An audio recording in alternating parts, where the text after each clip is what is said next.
2027 সালে কে হতে পারে কেকেআরের ক্যাপ্টেন? হার্দিক পান্ডিয়া কিন্তু প্রতিদিন গিরগিটির মতো রং বদলাচ্ছে। একদিন লাল, একদিন নীল, একদিন হলুদ, একদিন বেগুনি। আমরা কেকেআর ফ্যান্স সবাই মন থেকে চাই যে হার্দিক পান্ডিয়া কেকেআরের ক্যাপ্টেন হোক। হার্দিক পান্ডিয়া যদি কেকেআরের ক্যাপ্টেন হয় তাহলে কিন্তু কেকেআরের সমস্ত সমস্যার সমাধান হয়ে যাবে।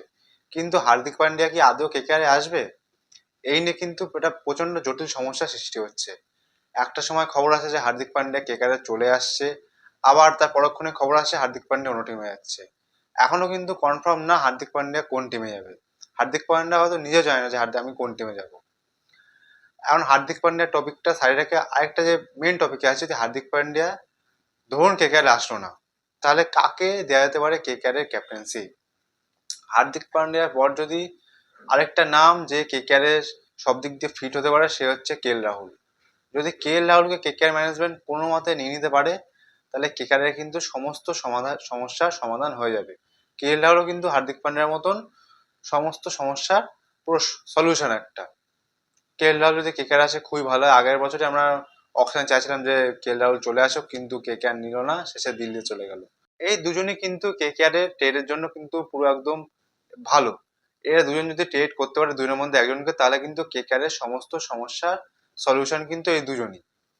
ধরুন এই দুজন যদি না আসে, তাহলে কিন্তু কেকেআর ম্যানেজমেন্ট আমার তো মনে হয় না আর অন্য কোনো প্লেয়ারের উপর ট্রেডের কোনো দাবিদার দেওয়া দেখাবে। তখন কেকেআর ম্যানেজমেন্ট যা প্লেয়ার ছিল আগের বার, সেই প্লেয়ারের মধ্যে কাউকে একটা ক্যাপ্টেন করবে। কেকেআর ফ্যানরা কিন্তু আমি আগের বছর থেকে দেখে আসছি কমেন্টে লিখছে মনীষ পান্ডেকে ক্যাপ্টেন করানো হোক। মনীষ পান্ডে যদি ক্যাপ্টেন হয়, মনীষ পান্ডে কিন্তু নিজের সময় কিন্তু ক্যাপ্টেন্সি করতো, ঘরোয়া ক্রিকেটে আইপিএল মাঝে মাঝে করেছে, কিন্তু ইদানিং কালে কিন্তু মনীষ পান্ডে ক্যাপ্টেন্সি করছে না। আর তার পাশাপাশি মনীষ পান্ডে কিন্তু ন্যূনতম আর 3-4 বছর খেলবে, তারপর কিন্তু মনীষ পান্ডে অবসর নিয়ে নেবে। আমার মনে হয় না মনীষ পান্ডেকে ক্যাপ্টেন করবে কেকেআর ম্যানেজমেন্ট। মনীষ পান্ডে ছাড়াও কিন্তু আরেকটা ভালো প্লেয়ার আছে, তার নাম রিঙ্কু সিং।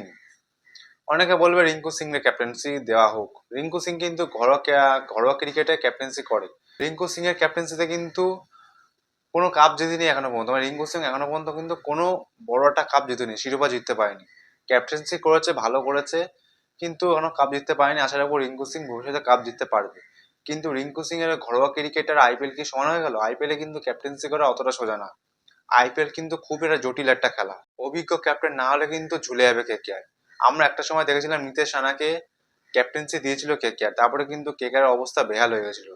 যদি শেষ পর্যন্ত কোনো প্লেয়ার চোখে না পড়ে, তাহলে তুমি রিঙ্কু সিং এর ক্যাপ্টেন্সি দিতে পারো, তখন দেখা যায় রিঙ্কু সিং কেমন করে। আবার কেকেআর ম্যানেজমেন্টে তো আবার দোষ আছে, যদি খারাপ করে তখন আবার ছেড়ে দেবে, সেটাই আমার সবচেয়ে বেশি ভয় লাগছে। আমরা দেখেছি যে ভাইস ক্যাপ্টেন হয় তাকে ছেড়ে দেয়। আগেরবার কিন্তু রিঙ্কু সিং ভাইস ক্যাপ্টেন্সি ছিল, প্রথমে খারাপ খেলেও রিঙ্কু সিং কিন্তু শেষের দিকে যথেষ্ট ভালো খেলেছিল।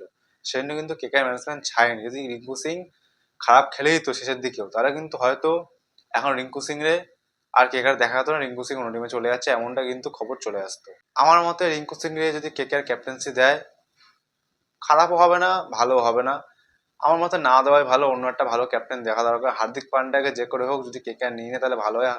হার্দিক পান্ডিয়া কিন্তু মানে কেকেআর নিতে চাইছে পুরো ক্যাশে, কোনো প্লেয়ার ট্রেড করবে না, পুরো ক্যাশে কিনতে চাইছে, এটা পুরো কনফার্ম খবর। কিন্তু দেখা যাক হার্দিক পান্ডিয়া যদি কেকেআর আসে নাকি, তাহলে তো হয়ে গেল। আর না হলে যদি কেএলআরকে নিতে পারে কেকেআর ভালো হয়, না হলে শেষ ম্যাচ কিন্তু রিঙ্কু সিং এরই দূর করা যেতে হবে কেকেআর ম্যানেজমেন্টকে। আসলে রিঙ্কু সিং তুমি ক্যাপ্টেন হয়, তুমি কিন্তু সিং ইজ কিং হয়ে কলকাতাকে বাঁচাও, নাহলে কিন্তু আর কোনো ক্যাপ্টেনের চোখে পড়ছে না। দেখা যাক এবার শেষ বেলায় কি হয়। দেখা গেল শেষ, আজকে বললাম রিঙ্কু সিং ক্যাপ্টেন হতে পারে কলকাতা, দেখা গেল 2027 রিঙ্কু সিং ক্যাপ্টেন্সি করছে। দেখা যাক আবার কি আছে, কি হয়।